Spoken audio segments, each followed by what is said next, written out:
Setelah Lingdong keluar dari monumen sekte kuno, Lingdong segera memulihkan diri terlebih dahulu. Lingdong, Xiaodio, dan Xiaoyan berdiam di sebuah gua dan berkultivasi di sana. Lingdong memulihkan diri sedangkan Xiaodio dan Xiaoyan menyempurnakan roh serta darah naga yang mereka dapat sebelumnya. Dalam beberapa hari setelahnya, mereka semua terbangun dan yang paling terlihat jelas adalah Xiaodio dan Xiaoyan. Kekuatan Xiaodio kini bisa menyaingi praktisi di tahap manifestasi. Setelah kekuatan mereka bertambah, Lingdong memutuskan untuk mendatangi kota boneka. Lingdong berniat mengambil kembali segel pelahap dari ketua sekte boneka tersembunyi. Dalam beberapa hari Lingdong telah mendapatkan informasi bahwa Teng Li masih berada di kota boneka. Dia tidak langsung kembali ke markas sektenya. Jadi Lingdong berniat menangkap Teng Li dan ingin menjadikannya sandera.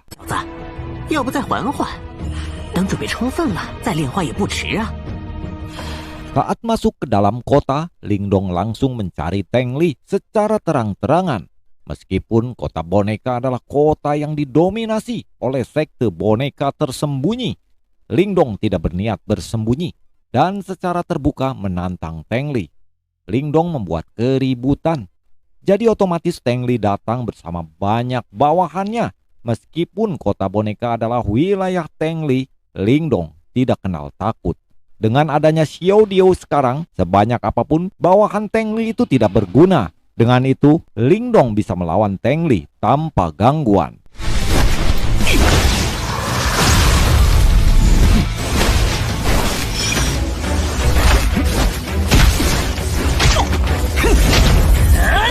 Dan dengan kekuatan Lingdong sekarang, tanpa menggunakan boneka tingkat tinggi pun, Lingdong bisa mengalahkan Teng Li sendiri. Meskipun Teng Li kalah, sekte boneka tersembunyi masih memiliki banyak ahli. Kali ini tetua yang berada di tahap setengah langkah manifestasi datang dan bertarung melawan Lingdong. Pertarungan mereka pun terjadi, bahkan Lingdong ditekan. Karena Lingdong tidak punya pilihan lain, Lingdong harus menggunakan kemampuan tingkat manifestasinya, yaitu jari surgawi. Dengan teknik itu, Lingdong akhirnya berhasil mengalahkan tetua yang bernama Chou Jian itu.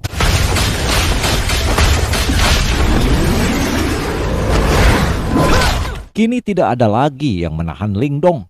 Jadi Lingdong menangkap Teng Li dengan mudah dan langsung pergi dari kota boneka.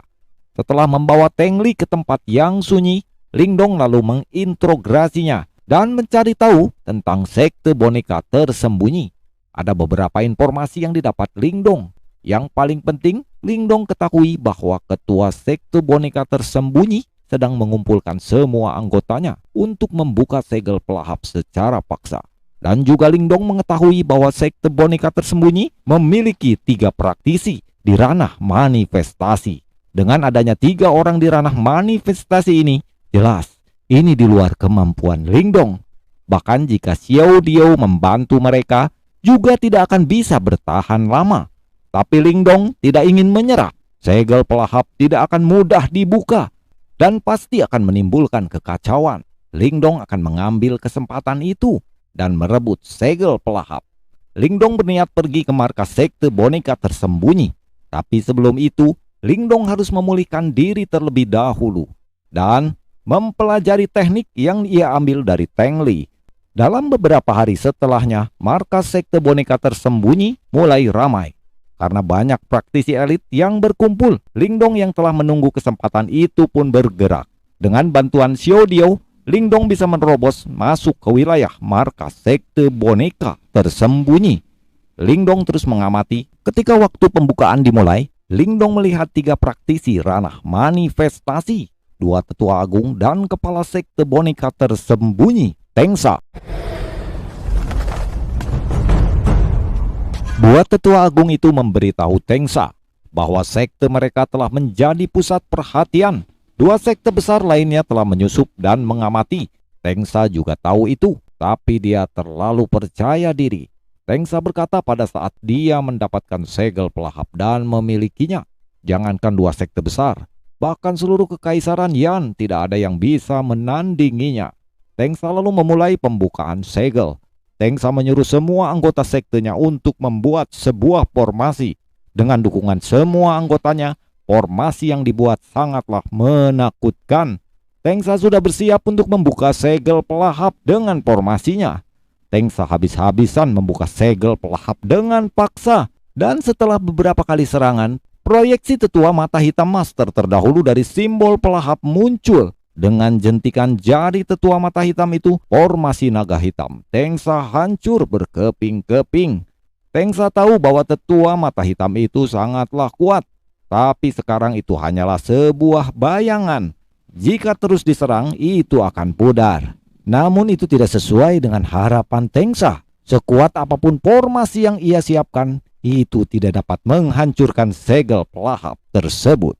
Setelah melihat sekte boneka tersembunyi tidak dapat membuka segel pelahap, beberapa faksi besar juga datang dan mencoba merebut segel pelahap itu.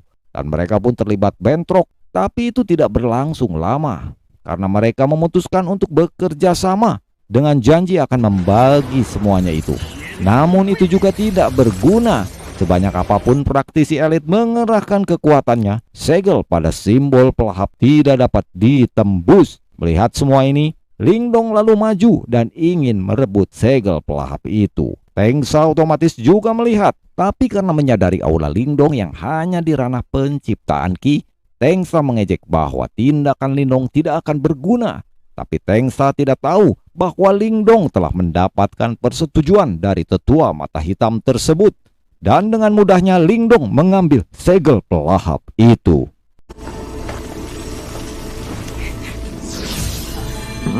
Begitu Lingdong mengambilnya, Lingdong segera lari dengan kemampuan tercepatnya. Dengan adegan itu, sontak saja Lingdong menjadi kejaran massal para praktisi elit. Tengsa saat berhasil mengejar Lingdong sempat menyerang. Untung saja dengan bantuan Xiao Dio, Lingdong berhasil bertahan.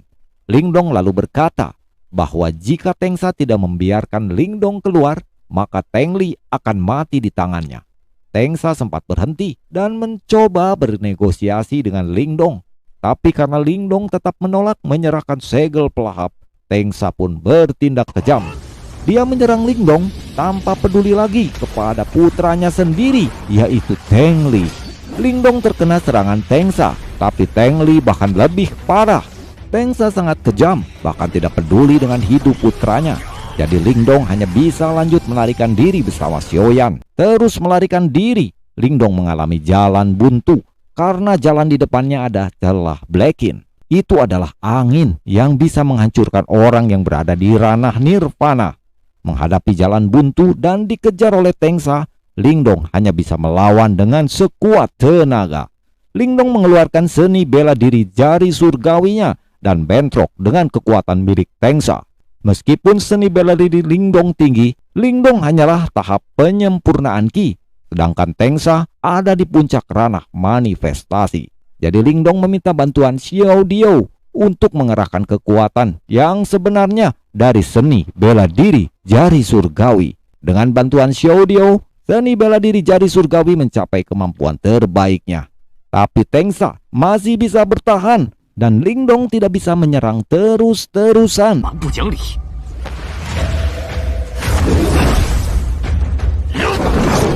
Terpaksa Lingdong memutuskan untuk memasuki angin dingin di belakangnya. Melihat kelakuan Lingdong, Tengsa sangatlah marah.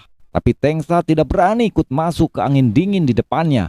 Dalam celah Blackin, Lingdong beserta Xiaoyan terkena terjangan angin dingin dan mereka terpisah. Untungnya Lingdong selamat dan terjatuh ke sebuah tempat. Adapun Xiaoyan masih belum diketahui.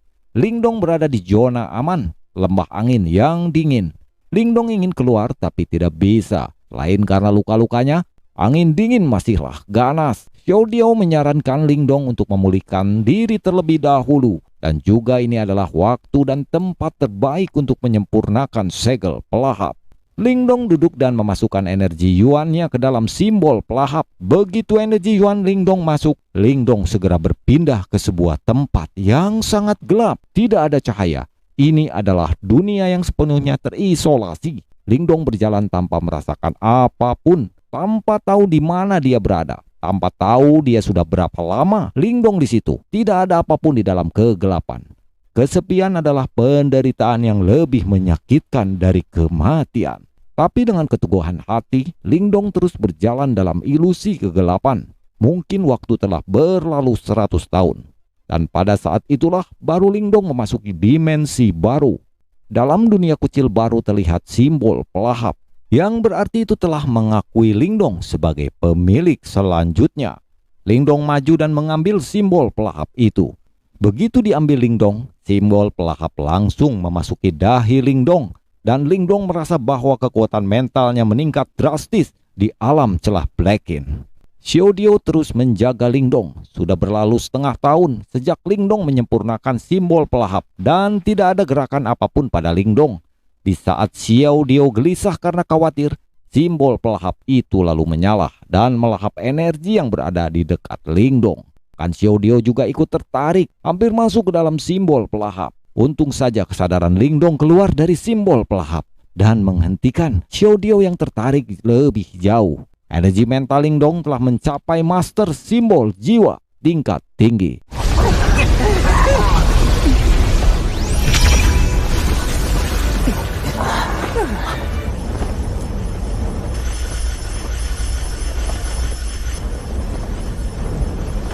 Ketika Lingdong telah bangun dan selanjutnya Lingdong ingin segera mencari Xiaoyan. Tapi sebelum itu Lingdong hendak meningkatkan kekuatannya dulu.